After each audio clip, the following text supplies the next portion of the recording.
All right, welcome to The Explainer. Today, we are going to try and demystify one of the 20th century's most influential and definitely most controversial thinkers, Ayn Rand. I mean, her name alone just brings up fierce debate, right? She inspires these incredibly devoted followers and, on the other hand, some really harsh critics. So the big question is, what did she actually believe? So to figure that out, we're not going to wade through some super dense philosophical text. Nope. Instead, we're going to dive into the story that really put her on the map, the one that brought her philosophy to the world in a huge way, her 1943 novel, The Fountainhead. All right, first up, the woman behind the controversy. Before we get into the ideas, we kind of have to understand the person who once said her novel was a picture of things as they ought to be. So she was born in Russia, and she witnessed the Bolshevik Revolution firsthand. I mean, just imagine seeing that. It's no surprise that experience fueled a lifelong, absolutely passionate opposition to anything collectivist. When she came to the US, it was not an easy road. And get this, The Fountainhead was rejected 12 times before a publisher finally said yes. It became this huge success and really laid the groundwork for the philosophy she'd later name objectivism. Okay, Section 2, Architecture as Philosophy. Now this is where it gets really interesting. In The Fountainhead, Rand isn't just telling a story about buildings. She's using architecture as this massive, powerful metaphor for the human soul. And this quote right here? This is basically the creed of the novel's hero, a guy named Howard Rourke. He's an architect, but he's also Rand's vision of the ideal man, the creator, the person who lives for the work itself, not for what other people think about it. So you've got this guy, Rourke, who is just brilliant and totally uncompromising. He refuses to design buildings that are just copies of old styles. For him, a building's form has to follow its function and, most importantly, the creator's single, unique vision. And that struggle, well, that's the heart of the entire book. The independent mind versus a world that just wants everyone to conform. All right, part 3, the creator versus the second-hander. Okay, so let's really dive into this, because Rand explains her entire philosophy through this wild contrast between two main characters, Howard Rourke, who she calls the creator, and his rival, a guy named Peter Keating. See, for Rourke, everything that motivates him is internal.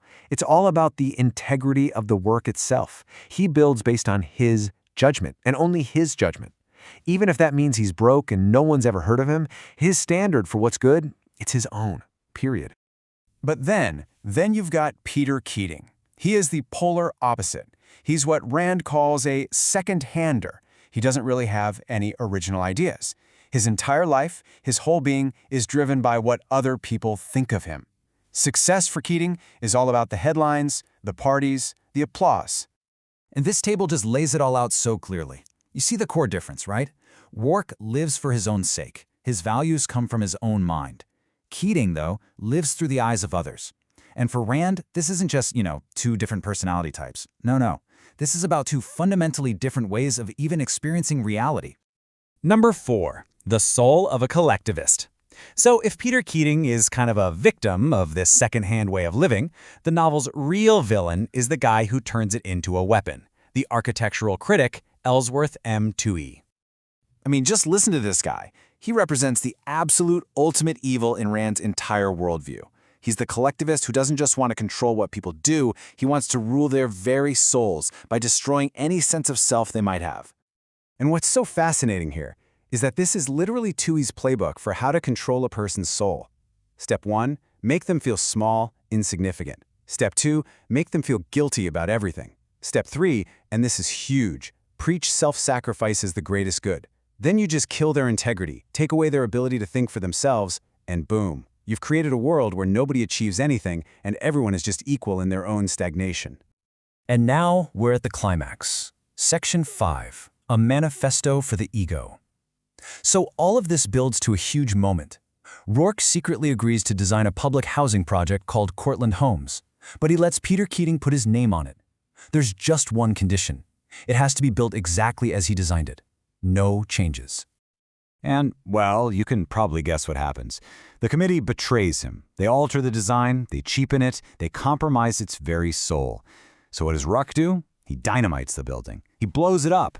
Of course, he gets arrested, he's put on trial, and it's right there, in that courtroom, where he's not just defending himself. He's about to deliver the core manifesto of Ayn Rand's entire philosophy. The prosecution's case is simple. This guy is a vicious, dangerous egotist. But Rourke's defense? Well, it starts by completely turning the tables and redefining what the word ego even means. His argument is that this thing we call altruism, the ideal of living for other people, is actually destructive. He says it creates a world where everyone is either a dependent or a parasite. And this right here is the heart of his argument. He says that no great work is ever done by a committee or by a majority vote. Every single creative job, every bit of progress, it comes from one single individual mind. The creator isn't motivated by serving others. The reward is the work. The reward is the creation itself. So why did he blow it up? He basically says, that work was my property, my creation. By changing it, they didn't just alter it, they destroyed its integrity. It became a monster, and he refused. He simply refused to let that corrupted version stand in the world with his spirit attached to it. And the verdict? Not guilty. Now, in the world of the novel, the jury gets it. They acquit him. And it's a verdict that's not really about the crime of blowing up a building. It's a verdict on a massive philosophical battle. So what's the big takeaway from all of this? For Ayn Rand, the highest moral purpose of your life is to achieve your own happiness. And it's really important to get this next part right. This isn't about going out and hurting other people. It's about refusing to make their happiness the purpose of your life. It's about refusing to live for them. And that really leaves us with the central question that beats at the very heart of all her work. It's a question that's just as challenging and provocative today as it was decades ago. What is your first duty? Is it to yourself or is it to others? The Fountainhead definitely has its answer. What's yours?